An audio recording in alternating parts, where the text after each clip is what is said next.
Welcome to the third edition of the Willand Pond Milfoil Removal Series. In the last episodes, we learned about variable milfoil. We met C&D Underwater Maintenance, which is the dive crew removing the milfoil, and they educated us on the process and showed us around their sturdy vessel. Today we're going to learn from, well, I'll just let her introduce herself and what this is all about, and I'll meet you on the other side. Hi, I'm Cynthia Walter. I'm a retired biologist, and I taught aquatic ecology for 35 years. My students and I sampled lakes like this one and recorded them. This would be a marvelous place to have a class. And Willand Pond is terrific, but it needs some help. And the help it's getting right now is one of the things on the list. So when ponds have problems, they can show them in various ways, and sometimes the pond suffers, but sometimes also the neighborhood suffers. So for example, this pond actually has had cases of the toxic, harmful cyanobacteria blooms.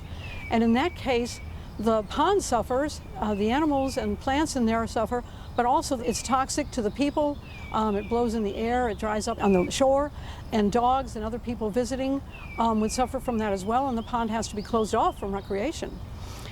That has happened to this pond more than once, and one of the things that is nice about what's happening now is the nutrients that would feed the toxic cyanobacteria are now getting pulled out by that diver-assisted suction harvest removal.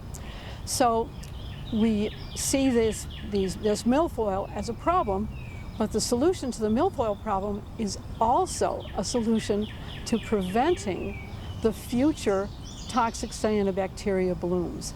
So those nutrients that are coming in from stormwater, from rain, and from other sources, those nutrients have in the past fed the milfoil. Taking the milfoil out takes the nutrients out and takes them away to McGuire organic composting. Then when he composts that soil that he produces actually does go back into the fields and recreational areas around the city of Dover, and then we get to grow flowers and shrubs from those nutrients. So it's a beautiful cycle, and I'm really happy to see this and be part of it. Thanks. Let's thank Cynthia for teaching us some big words to impress our friends with.